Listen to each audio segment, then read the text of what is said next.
안녕하십니까 구독자님들. 비비빵빵 채널은요 베이비 부모님들의 공간입니다.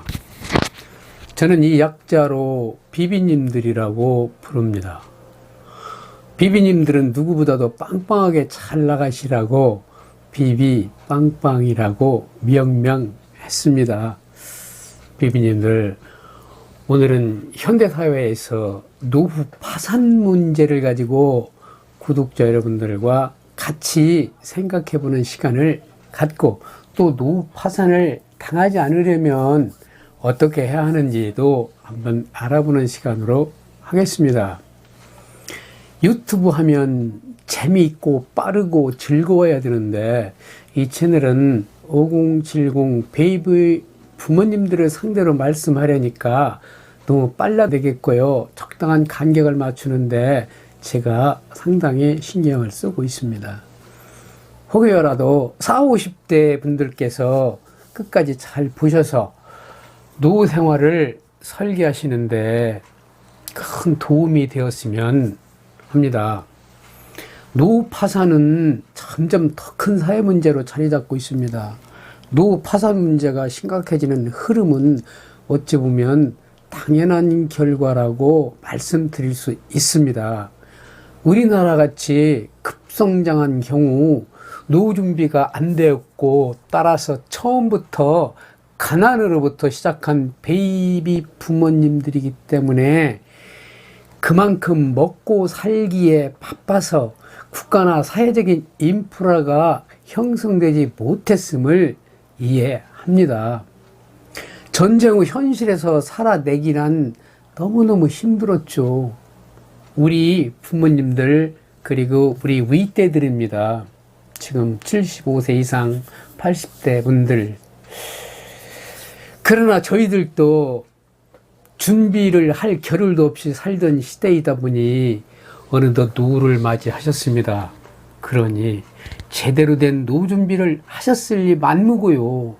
이제 궁핍과 외로움 속에서 살아가실지도 모릅니다.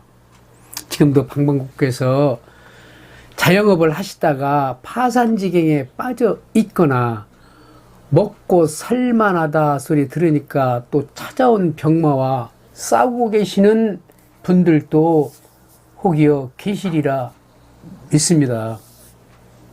그래도 이 채널은 우연히 시청하시게 된 구독자님은 어쩜 행복한 시간을 갖고 있습니다. 이걸 보실 수 있는 여유가 있으니까요.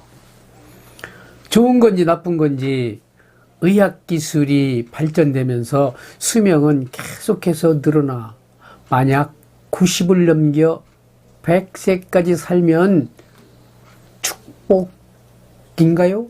아니면 재앙인가요? 참으로 준비 안 된 세대들이 우리 비비님들이십니다. 이웃나라 일본을 보면요, 노후 파산의 심각성을 새삼스럽게 느낄 수 있다는 기사가 있습니다. 세계에서 가장 먼저 초고령화 사회에 진입한 일본에는요, 노후 파산으로 인해 빈곤층이요, 빈곤층으로 전락한 노인이 700만 명 다다른다는 것입니다. 우리나라는 어떨까요? 문제는 젊었을 때 흥청망청 소비하며 돈을 모으지 않은 사람들만 이러한 문제에 직면하는 것이 아니라는 점이 더 무섭지요. 인플레이션은 생각보다 빠르게 진행되고, 젊었을 때 충분히라고 생각했던 노후자금이요, 세월이 가니까 실제로는 턱없이 모자란 경우가 상당히 온다는 말씀이에요. 지금 둘이 사는데 노후에 약 230만 원 정도를 통계청에서 측정했어요. 230만 원 가지면 요즘 두 노인네가 살아간답니다. 노후에. 그럼 이것이 10년이면 안 그렇다는 얘기죠. 우리나라의 노후 파산 문제도요, 정말 10년 후에는 일본과 그냥 비슷한 상황에 올 것이라는 것을 전망하고 있습니다. 이제는 이러한 문제점에서 눈을 돌리는 것이 아니라 똑바로 마주하고 같이 우리도 그런 세상을 맞게 되니까 미리 준비해야 할 때입니다. 그런데 과연 정치권에서 슬기롭게 해낼지 의문입니다. 정치 지도자들 정말 중요합니다.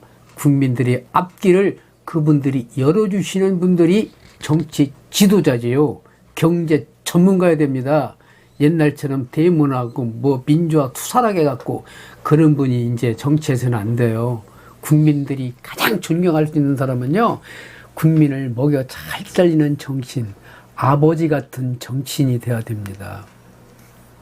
괜히 이런 말 했나요? 퇴직을 앞두고 있더라도 늦었다고 포기하기보다 지금 상황에서 할 수 있는 최선의 준비를 하는 것이 중요합니다. 이제 본론입니다. 노후 파산을 하지 않으려면요, 이렇습니다. 첫째는요, 부동산은 팔거나 줄이시고 금융상품에 눈을 돌려야 됩니다. 그래야 노후 파산을 막습니다. 부동산으로 돈 버는 시대는 서서히 멀어집니다. 정부에서도 봤죠. 얼마 전까지도 22번째 부동산 대책을 나왔는데 끄떡없다고. 그럼 앞으로 정부는 더 센 걸 내놓을 거예요. 그럼 자동적으로 부동산 열기는 식어가는 것은 확신합니다. 그래서 이때 부동산이 있으면 반은 정리하세요. 그리고 현금으로 만들어 놓으시기 바랍니다. 그래서 금융상품에 눈을 돌리시고 매월 연금처럼 타먹을 수 있는 금융상품이 있습니다. 적금 형식으로 된 것도 있고요. 많아요. 그런데 뭐 그거 아직 잘 모르시니까 그런 거 있으면요, 전문가, 재무설계사나 전문가들을 찾아봐서 상담만 해도 잘 안내를 잘해줘요. 제가 공인중개사 자격증을 딸 때 공부했던 그런 두루 섭렵해서 이런 그 책자를 보면요, 이렇게 돼 있어요. 4가지예요. 딱 첫째가 당연히 수익성이 높은 금융상품이겠죠. 둘째는요, 안정성이겠죠. 당연히 금융상이 뭐 펀드 뭐 사고 뭐 사모펀드 사고 무슨 펀드 더 갖고 올 펀드 산다는 말은 전부 쫄딱했잖아요. 그러니까 뭐 주식이나 펀드나 이런 것보다는 안 됩니다. 우리는 그거 할 자신이 없어요. 그런 걸 모르니까요. 그래서 수익성과 안정성이 본인의 기준에 맞게 하시고, 셋째는요, 유동성이에요. 유동성이 뭐냐면요, 내가 필요할 때 그걸 빨리 팔아서 현금으로 할 수 있는 게, 환금성이 더 편하겠네. 환금성이 좋은 금융상품을 선택하라 이겁니다. 네 번째는 뭐겠어요? 세금이겠죠. 비과세로 된 거 드려야죠. 또 돈 많이 좀 벌었는데 세금으로 다 나 추징당하면 곤란하니까 비과세로. 이거 4가지예요. 유동성 있는 거, 현금성 있는 거, 또 그 부동산이 많으면 팔고 현금으로 환금성이 있는 거. 세제 혜택이 좀 간단한데 복잡하게 생각했나요? 그런데요, 비비님들, 여러분들이나 40, 50대 된다고 해도 이 과정을 혼자 못해요. 분명히 전문적인 사람하고 상담을 하셔야 됩니다. 구독자님들, 좀 도움이 되셨나요? 그러시다면 구독 버튼 콱콱, 좋아요 버튼 콕콕 누르시고 저를 격려해 주시면 더 좋은 내용으로 찾아뵙겠습니다. 요즘도 세상은 참 시끄럽습니다. 뭐 시장들이 막 성추행이 일어나고, 그렇게 안이한 책임과 엄중한 책무를 잊어버리고 정치를 한다고 생각하니까 맥이 빠지고 힘이 빠집니다. 그런 사람들은 다시는 안 나오겠죠. 참 한심하네요, 구독자님들. 그러나 저희들은 노후 파산은 당하지 않겠다는 생각으로 이 영상을 한번 시작해 봤습니다. 감사합니다. 네.